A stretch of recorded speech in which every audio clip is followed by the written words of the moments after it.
The Flower Ornament Scripture. Archive.org. Translated in the Tang Dynasty by the Tripitaka. Master Shramana Shikshananda of Khotan. A translation of the Avatamsaka-Sutra by Thomas Cleary 1993. Note, Thomas Cleary is not a Buddhist monk. Book 39, J. Entry into the Realm of Reality. Continued, J.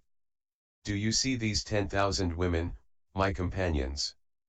Beginning with these, there are countless tens of hundreds of thousands of women whose practice is the same as mine, who are one in vows, one in roots of goodness, one in ways of emancipation, one in purity of devotion, equal in purity of mindfulness, one in purity of deportment, equal in infinity of understanding, equal in attainment of spiritual faculties, equal in pervasive awareness, equal in range of sphere of action, equal in penetration of spiritual principles, equal in ascertainment of meanings, equal in elucidation of doctrines and meanings, equal in purity of form, equal in infinity of power, equal in unsurpassed energy, equal in voicing truth, equal in purity of voice, equal in purity of qualities in all manners by manifesting infinite virtues, equal in purity of action by virtue of purity of results of irreproachable actions, equal in pervasive kindness by virtue of saving all sentient beings, equal in pervasive compassion by virtue of tirelessly developing all sentient beings, equally pure in physical action by virtue of appearing to all sentient beings in forms that please them, equally pure in speech in usage expressing the realm of realities, equal in going to the assemblies of all Buddhas, equal in speeding to all Buddhalands to attend all the Buddhas, equal in direct knowledge in understanding the principles of all doctrines, equal in purity of practice in attainment of all the stages of enlightening beings. These 10,000 women pervade the 10 directions in a single instant to present food to the enlightening beings who are bound to become enlightened in one lifetime, giving them food from this same vessel. They pervade the 10 directions to give food and drink to the saints and individual illuminates who are in their last existence. They go everywhere and satisfy all hungry ghosts with food. I also satisfy all the celestial beings with celestial food from this same vessel. I satisfy dragons with dragon food, spirits with spirit food, cherubim with cherub food, titans with titan food, birds with bird food, centaurs with centaur food, serpents with serpent food, humans with human food, and non-humans with non-human food.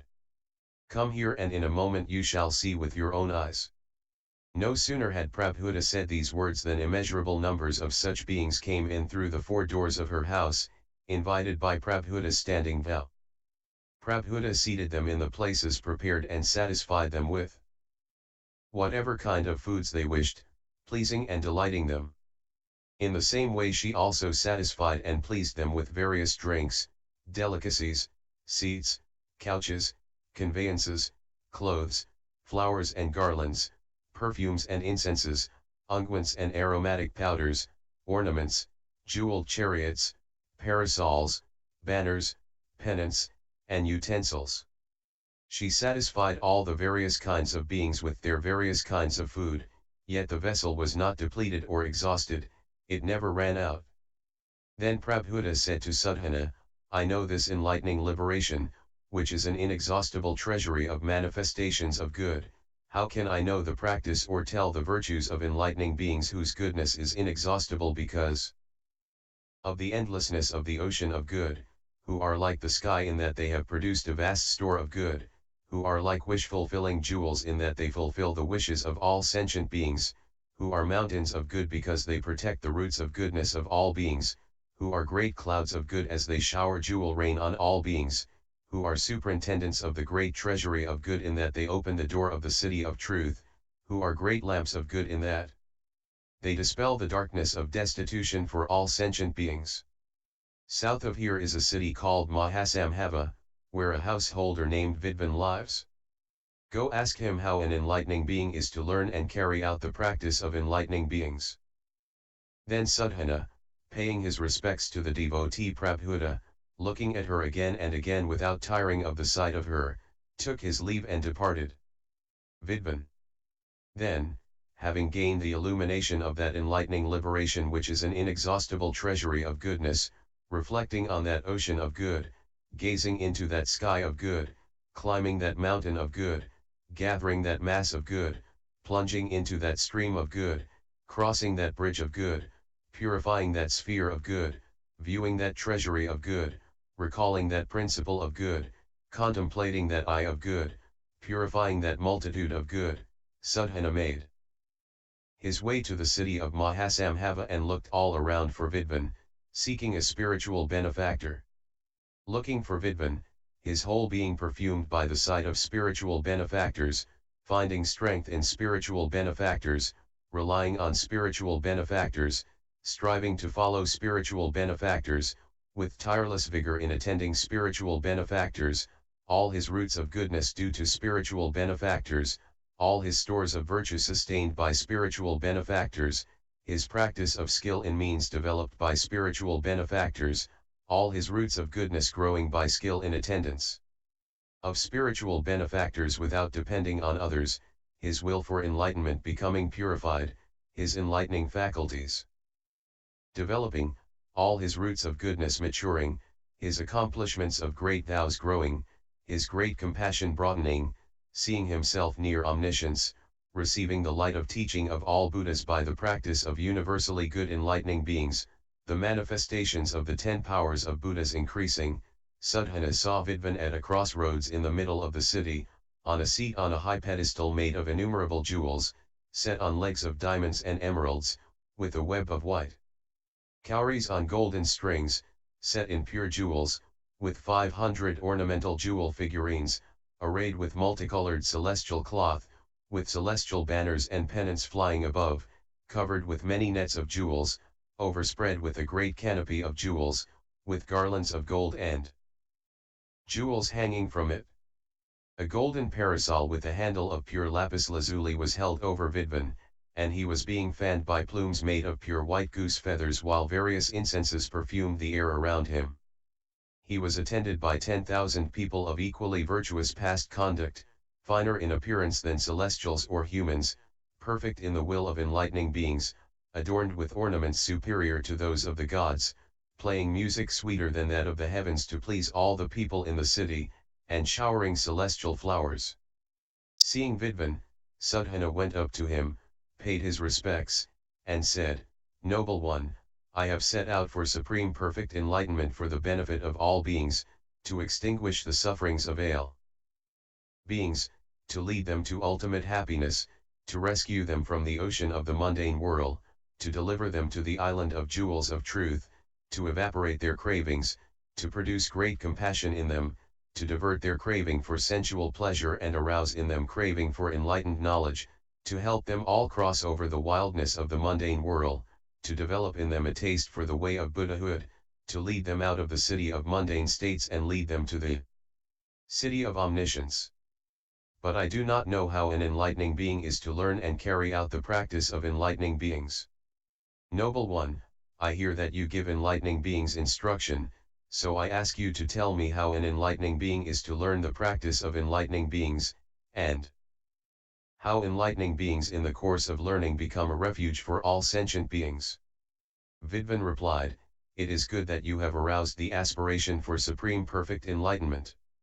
Rare are those who aspire to supreme perfect enlightenment, and rare are those who, having aspired to enlightenment, are tireless in seeking the practices of enlightening beings by meeting spiritual benefactors, who do not weary of going to spiritual benefactors, who are not pained by attendance on spiritual benefactors, who are not depressed by the difficulty of approaching spiritual benefactors, who do not give up seeking spiritual benefactors, who do not turn away from the sight of the countenance of spiritual benefactors, who do not get discouraged in the path taught by spiritual benefactors, who do not tire in the service of spiritual benefactors.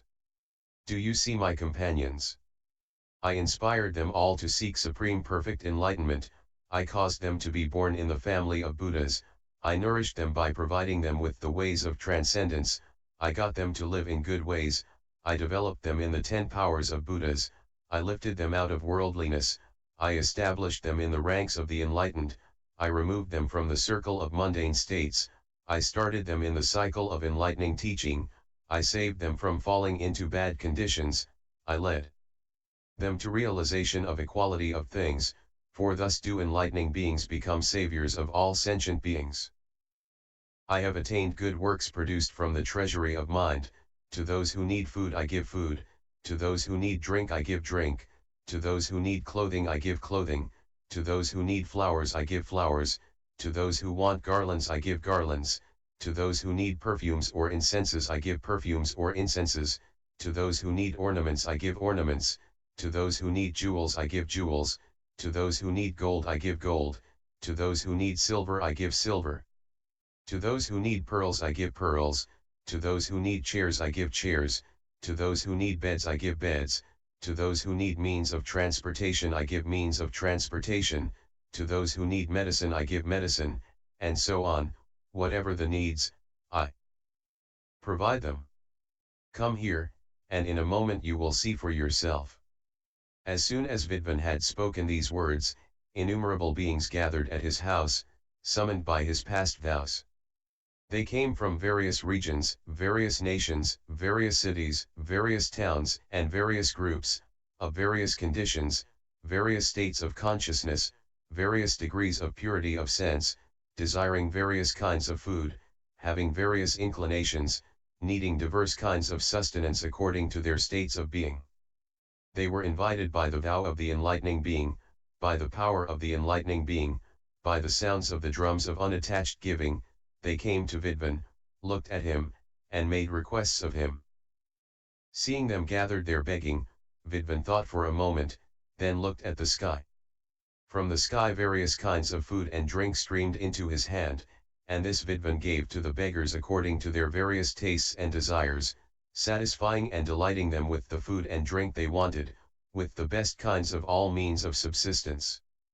Then, after satisfying them, he expounded the teaching to them, that is, he elucidated means of accumulating a great store of knowledge, means of eliminating all poverty, means of producing all enjoyments, means of finding ways to knowledge of truth, means of accumulating a vast store of virtue, means of being able to feed on joy, means of attaining a body adorned with the marks and embellishments of greatness, means of attaining purity of invincible power, means of attaining knowledge of uninterrupted livelihood, and means of attaining inexhaustible good powers overcoming the power of all demons. As for those who came for food, once they were satisfied by the various foods from the sky, he taught them to attain intelligence for life, health, and strength. As for those who came for drink, once they were satisfied by the various fine, good, and pleasant drinks, he taught them to put an end to mundane cravings and develop craving for the pleasure of the way of enlightenment. Those who came for delicacies he satisfied with sweets, and then taught them to attain the refined characteristics of great people. Those who came for means of transportation he satisfied with gifts of various vehicles, then taught them to get on the great vehicle of universal enlightenment. Seeing those who came for clothing, he thought for a moment and looked at the sky, then from the sky immaculate clothes of various colors fell into his hand, giving them to the beggars, he taught them purification by attainment of Buddha's supreme golden complexion of modesty. Having provided each of the beggars with their needs, he taught them according to what they were fit for. Having shown Sudhana the inconceivable scope of this enlightening liberation, Vidvan said to him, "Know the liberation of the capacity of the treasury of mind.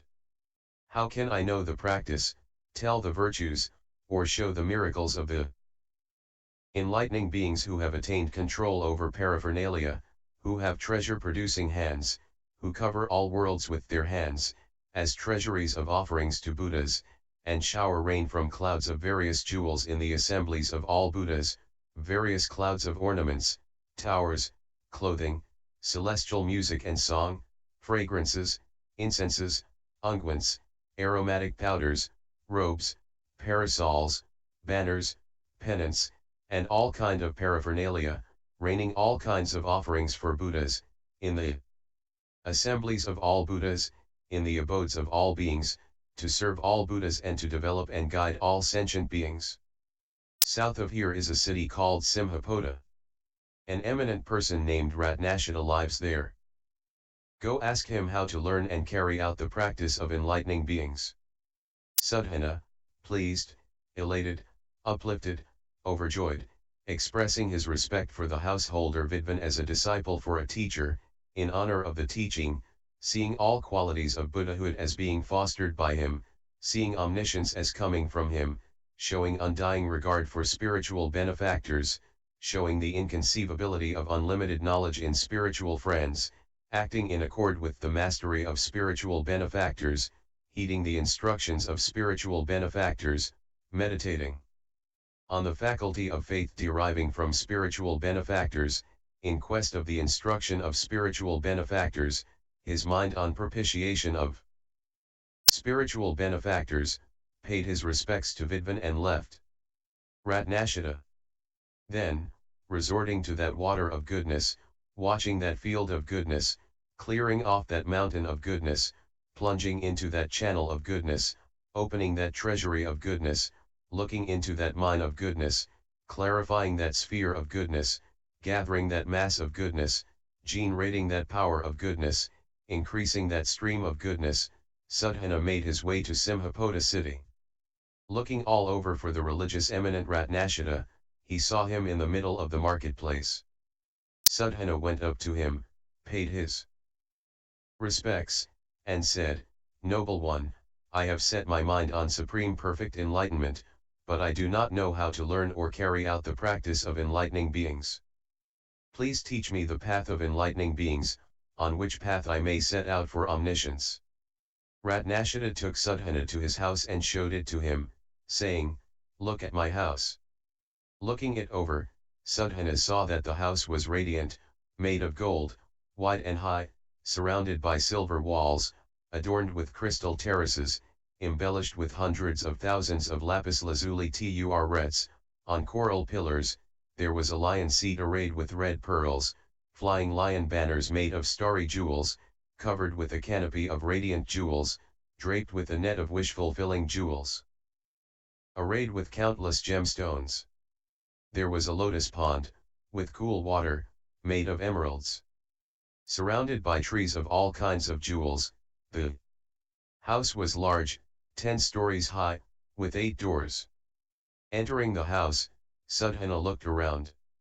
On the first floor he saw supplies of food and drink being given away. On the second floor he saw all kinds of clothing being given away. On the third floor he saw all kinds of jewelry being given away. On the fourth floor he saw royal concubines, the most talented women on earth, being given away. On the fifth floor he saw a gathering of enlightening beings of the fifth stage, celebrating the teaching in song, thinking and acting for the welfare and happiness of the world, practicing all sciences, putting into effect the method of mystic spells, the ocean of concentration, emergence from concentration, contemplation in concentration, and the light of knowledge. On the sixth floor he saw a gathering of enlightening beings who had attained transcendent wisdom, who had profound wisdom, who had mystic knowledge of the quiescence of all phenomena, who were completely familiar with the comprehensive method containing the method of concentration spells of the stages, whose sphere of action was unimpeded, who practiced non-dualism, who were making songs of the teaching following the process of transcendence by wisdom, analyzing and opening it up, a door of transcendent wisdom called matrix of equality, a door of transcendent wisdom called orderly analysis of the knowledge of all sentient beings, a door of transcendent wisdom called unmoving, a door of transcendent wisdom called light of dispassion, a door of transcendent wisdom called invincible matrix, a door of transcendent wisdom called world illumining sphere, a door of transcendent wisdom called sphere of ways to attainment, a door of transcendent wisdom called oceanic matrix, a door of transcendent wisdom called attainment of equanimity of the universal I, a door of transcendent wisdom called arrival at the inexhaustible treasure, a door of transcendent wisdom called ocean of all ways to truth, a door of transcendent wisdom called entry into the ocean of all beings, a door of transcendent wisdom called unobstructed intelligence, a door of transcendent wisdom called sight of gradual descent of the clouds of the teaching, He saw enlightening beings in untold numbers of orderly groups singing in chorus of countless tens of hundreds of thousands of such doors of transcendent wisdom. On the 7th floor he saw a gathering of enlightening beings who had attained acceptance of the fact that all sounds are like echoes, who were completely familiar with ascertainment of knowledge of means, and who took in the multitude of teachings of all Buddhas. On the 8th floor he saw a gathering of enlightening beings who had attained undiminishing mystic knowledge, who observed all worlds, who were able to appear reflected in all communities, whose bodies were distributed evenly throughout all universes, who perceived the presence of all Buddhas as a unified sphere, who were united with the body of all Buddhas, who were chief interlocutors in the audiences of all Buddhas. On the 9th floor he saw a gathering of enlightening beings who were to attain Buddhahood in one lifetime. On the 10th floor he saw the oceans of first inspirations, practices, emancipations, and vows of all Buddhas, mystic displays of all ways of enlightenment, the audiences of all Buddhas, the sounds of the teachings of all Buddhas, magical displays to edify all sentient beings. Having seen this, Suddhana said to Ratnashita, "Noble one, how did you achieve this? Where did you plant roots of goodness resulting in such an attainment?" Ratnashita said, "I remember that in the past, eons ago, more than as many eons ago as atoms in a Buthaland, in a world called Will of Many Colors, a Buddha named King of Teaching adorning the cosmos with infinite rays of light emerged in the world, tamer and leader of people, teacher of celestials and humans, accomplished in knowledge and action, blissful, supreme knower of the world, enlightened, blessed. Together with 1,000,000,000 disciples led by radiance of knowledge, and 1,000,000,000,000 enlightening beings led by energy of the Sun of Knowledge, he went to a royal park at the invitation of the King Master of the Law. I played music for that Buddha in the middle of Dai marketplace of the city and burned one ball of incense as an offering to the Buddha and the enlightening beings and disciples. By the burning of that one ball of incense, the whole continent was covered by infinitely various fragrant clouds in the forms of all sentient beings for 7 days, and from those clouds emerged such sounds as these: "Inconceivable is the Buddha, possessed of a body of knowledge extensive as past, present, and future, omniscient, free from all obstructions, rid of all afflictions and habit energies, raised by all enlightened ones, sincere, giver of the fruits of measureless omniscience, concentration of all knowledge." Such utterances came from the incense clouds by the power of Buddha to develop my roots of goodness to maturity and to rapidly generate roots of goodness in inconceivable numbers of beings. I dedicated the root of goodness in that miraculous vision of the Buddha's power to 3 points: to forever ending all poverty, to always hearing truth, and to meeting all enlightened and enlightening spiritual benefactors. I know this enlightening liberation of the supernal manifestation of the sphere of unobstructed vows. How can I know the practice or tell the virtues of enlightening beings who are minds of inconceivable, immeasurable virtues, who have entered the indivisible ocean of Buddha bodies, who take in the indivisible multitude of truths, who have attained an indivisible ocean of virtues, who have spread the net of the practice of universal good, who have entered the realm of indivisible absorption, whose roots of goodness are one with those of all enlightening beings, who abide in the pure non-discrimination of Buddhas, who have entered the indivisible equality of past, present, and future, who live continuously through all ages without tiring, who are in the stage of the sphere of the unfragmented universal I. South of here is a land called Vetramalekha. A perfumer named Samantanitra lives in a city there called Samantamukha. Go ask him how an enlightening being is to learn and carry out the practice of enlightening beings." Then Suddhana paid his respects to Ratnashita and left. Samantanitra, immersed in the endless vision of Buddhas, in communication with the endless congregation of enlightening beings, illumined by the endless means of the way of enlightening beings, his mind broadened and made sure by the endless principles of enlightening beings, pure in the endless path of devotion of enlightening beings, imbued with the infinite light of the faculties of enlightening beings, secure in the infinite willpower of enlightening beings, consciously following the infinite practice of enlightening beings, generating the infinite power of vows of enlightening beings, characterized by the infinite invincibility of enlightening beings, abiding in the infinite light of knowledge of enlightening beings, aware of the infinite law of enlightening beings, Sudhana made his way to the land called Vetramaleka, where he looked for the city Samantamukha, searching all over, here and there, in the highlands and the lowlands, over level and rough terrain, with tireless determination, unceasing, single-minded, with unflagging vigor and an inexhaustible mind, never forgetting the instructions of spiritual benefactors, wishing always to speak with spiritual benefactors, his senses fully aware, rid of all heedlessness. His eyes and ears open, he searched all over for the city of Samantamukha, and finally saw it, in the middle of the country of Vetramaleka, surrounded by 10,000 towns, with strong, high walls, adorned in 48 ways. He saw the perfumer Samantanitra in a perfumer's shop in the city. Seeing Samantanitra, Sudhana went up to him, paid his respects, and said, I have set my mind on supreme perfect enlightenment, but I do not know how an enlightening being is to learn and carry out the practice of enlightening beings. Samantanitra said, it is good that you aspire to supreme perfect enlightenment. I know the maladies of all sentient beings and how to cure those maladies. All who come to me from the 10 directions, I cure of their maladies. Once they are cured, bathed, and anointed, I satisfy them with suitable ornaments, clothes, and food, and furnish them with immeasurable wealth. Altar that I teach them, presenting impurity to rid them of lust, praising great love to rid them of hatred, showing them analysis of elements to rid them of delusion. I teach them to get rid of the afflictions of action, equally combining lust, hatred, and delusion by illuminating the ways to higher knowledge. I clarify the means of producing the determination for enlightenment by talking about the virtuous qualities of all Buddhas. I elucidate the means of producing great compassion by showing the immeasurable miseries of the mundane world. I elucidate the means of attaining immeasurable virtuous qualities by describing the accumulation of vast stores of goodness and knowledge. I elucidate the means of producing the vows of the great vehicle by showing the development and guidance of all sentient beings. I elucidate the means of attaining the practice of universally good enlightening beings by spreading out the net of practice in all lands in all times.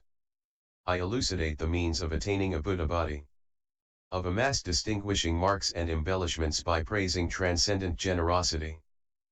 I elucidate the means of attaining Buddha's purity in all situations by explaining transcendent morality.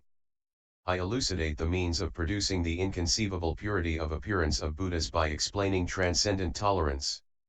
I elucidate the means of producing the invincible body of Buddhas by explaining transcendent vigor. I elucidate the unsurpassed purity of body of Buddhas by explaining transcendent meditation. I elucidate the purity of the reality body by explaining transcendent wisdom.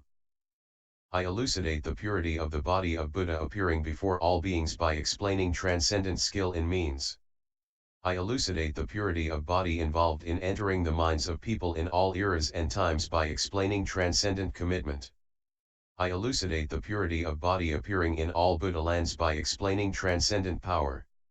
I elucidate the purity of body pleasing all sentient beings according to their inclinations by explaining transcendent knowledge. I elucidate the purification of the body of supremely pure appearance by explaining the removal of all unwholesome elements. Thus, taking care of them with this giving of teaching, I provide them with the support of endless treasures and let them go. I also know how to compound all scents, incenses, perfumes, and unguents. Moreover, I know the ball of fragrance making offerings on meeting Buddhas everywhere, pleasing to all beings. By this ball of fragrance all wishes are fulfilled, by it produce multitudes of dwelling places, and so on, including multitudes of all kinds of offerings for Buddhas. Whenever I want to make offerings to Buddhas, I produce clouds of towers of fragrance and cause them to appear in all universes, in the assemblies of all Buddhas. I adorn all universes with purification of Buddhalans. Palaces of fragrance, walls of fragrance, turrets of fragrance, arches of fragrance, windows of fragrance, penthouses of fragrance, crescents of fragrance, parasols of fragrance, banners and pennants of fragrance, canopies of fragrance, webs of fragrance, lights of fragrance, immaculate adornments of fragrance, and rain showering from clouds of all fragrances. I know this medium of the teaching, the ball of fragrance making offerings on meeting Buddhas everywhere, pleasing all sentient beings. How can I know the practice or tell the virtues of the enlightening beings who are like great medicines, whom it is beneficial to see, to hear, to associate with, to remember, to follow, and to recall their names, with the sight of whom all sentient beings are relieved of afflictions, with the sight of whom sentient beings leave all evil ways, with the sight of whom sentient beings find a way to Buddhahood, with the sight of whom the sufferings of sentient beings are relieved, with the sight of whom sentient beings are freed from fear of all mundane states, with the sight of whom sentient beings become fearless because of being near the abode of omniscience, with the sight of whom sentient beings no longer fall into the abyss of old age and death, with the sight of whom sentient beings attain the bliss of tranquility through cosmic equanimity. South of here is a city called Talatvaha, where there lives a king named Anila. Go ask him how to learn and carry out the practice of enlightening beings. So then Sudhana paid his respects to the eminent perfumer Samantanitra and left. Anila, recalling those spiritual benefactors one after another, focusing his attention on the instructions of those spiritual benefactors, rejoicing in himself at being in the care of spiritual benefactors, reflecting that through the protection of spiritual benefactors he would never lose the way to supreme perfect enlightenment, Sudhana became joyful, serene, pleased, happy, calm, broad-minded. Lie attained adornment of mind, non-attachment of mind, non-obstruction of mind, aloofness of mind, unification of mind, control of mind, extraordinary power of mind, mental conformity with the teaching, mental pervasion of lands, mental beatification by the vision of Buddha, and constant mental focus on the 10 powers. He made his way from country to country, village to village, place to place, searching, till he came to the city of Talatvaha, where he asked after the whereabouts of King Anila. He was told, King Anila is on the throne carrying out his royal duties for the welfare of the populace. He governs the communities, punishes those who should be punished, promotes those who deserve promotion, chastises criminals, settles disputes, comforts and encourages the wretched and dejected, subdues the wild and arrogant. He puts a stop to the injury of living beings, theft, desire for others' spouses, falsehood, slander, harsh or violent talk, and divisive talk. He frees us from craving, malice, and false ideas. Then Sudhana went to King Anila and saw him sitting on a great jeweled lion throne brilliant with diamonds, set on legs of countless varieties of luminous jewels, with beautiful figurines inlaid with jewels, arrayed with cowrie shells on golden threads, lit by many jewel lamps, in a lotus calyx made of magic gems, spread with many precious celestial robes, perfumed with various celestial incenses, embellished with 100,000 jeweled parasols, adorned with 100,000 jeweled banners, beautified by trailing flower garlands made of varicolored jewels, covered by a canopy of various celestial jewels. The king was young and handsome, with the marks and embellishments of a great man, wearing a crown of wish-fulfilling jewels, his forehead adorned with golden crescents, pure blue sapphire earrings hanging from his ears, a breastplate radiant with jewels on his chest, bracelets of the finest celestial gems on his arms, shaded by a large precious parasol with a cane of pure lapis lazuli and 1,000 ribs of jewels with a gold covering, a wreath of jewel bells sweetly ringing, illumining all directions with its luster. The king had great regal power, his rule was invincible to enemy armies, his sovereignty was free of danger from enemy armies. Sudhana saw 10,000 ministers gathered around the king conducting the affairs of state. He also saw 10,000 torturers before the king, looking like the warders of hell, of violent, terrifying appearance, holding swords, axes, spears, clubs, and impaling stakes, involved in punishing those to be punished.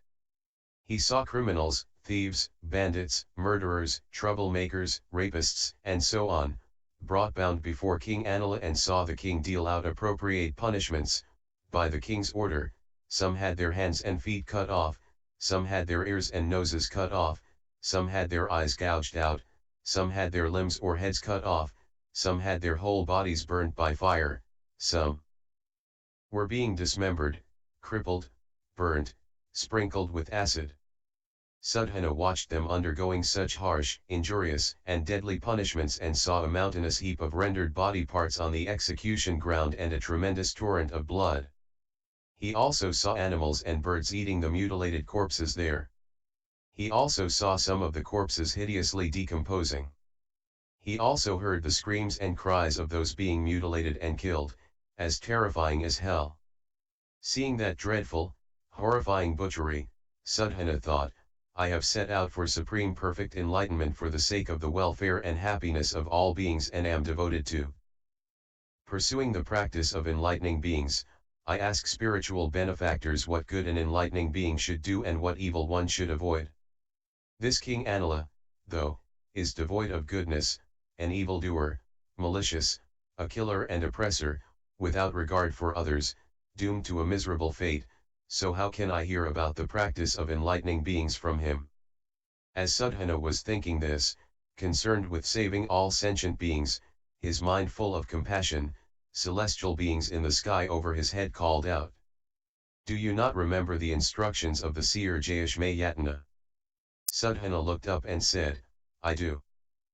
The celestials said, do not give rise to doubt about the instructions of spiritual benefactors, they guide you on the right way. Indeed, the practical knowledge of skill in means of enlightening beings is inconceivable. The knowledge of how to take care of all sentient beings is inconceivable. The knowledge of how to benefit sentient beings is inconceivable. The knowledge of how to restrain sentient beings is inconceivable. The knowledge of how to further sentient beings is inconceivable. The knowledge of how to care for sentient beings is inconceivable. The knowledge of how to protect sentient beings is inconceivable. The knowledge of how to purify sentient beings is inconceivable. The knowledge of how to liberate sentient beings is inconceivable. The knowledge of how to perfect sentient beings is inconceivable. The knowledge of how to guide sentient beings is inconceivable.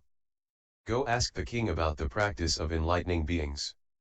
Hearing the words of the celestials, Sudhana went to King Anila, paid his respects, and said, Noble one, I have set my mind on supreme perfect enlightenment, but I do not know how to learn and carry out the practice of enlightening beings.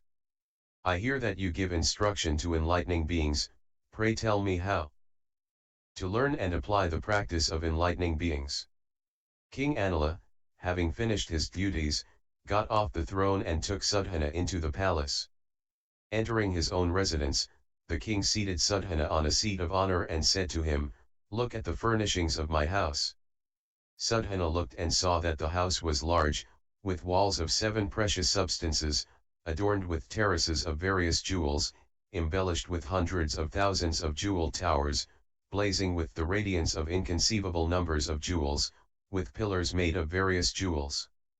In it were hundreds of thousands of variously adorned jewel lion chairs, jeweled regal banners flew overhead, it was covered with canopies of radiant jewels, draped with various webs of magical gems, decorated with countless ornaments of various jewels, complete with cool emerald lotus ponds, surrounded by rows of trees of all kinds of jewels. He also saw the king's 100,000,000 ladies, all extremely beautiful, versed in all the arts, diligent, kind-hearted, and attentive. Then King Anila said to Sudhana, What do you think, could such fruits of action come to a villain? Could a villain attain such a condition, with such a retinue, such riches, such power? Sudhana said, No indeed, noble one. The king said, I have attained enlightening beings' magical liberation. The people in my realm are given to all sorts of evil-doing, murder, theft, rape, falsehood, slander, vilification, divisive talk, covetousness, malice, false views, villainy, violence, cruelty. I am unable to turn them away from evil-doing by any other means, So in order to subdue them, mature them, guide them, and secure their welfare, out of compassion I have illusory executioners kill and maim illusory criminals, making a display of intense suffering and pain. Seeing this, the people in my realm become afraid to do evil. Seeing the people alarmed by this device, I have them give up evil doing and conduct themselves virtuously, then I establish them in ultimate security, the end of all suffering, the bliss of omniscience. Continued, K.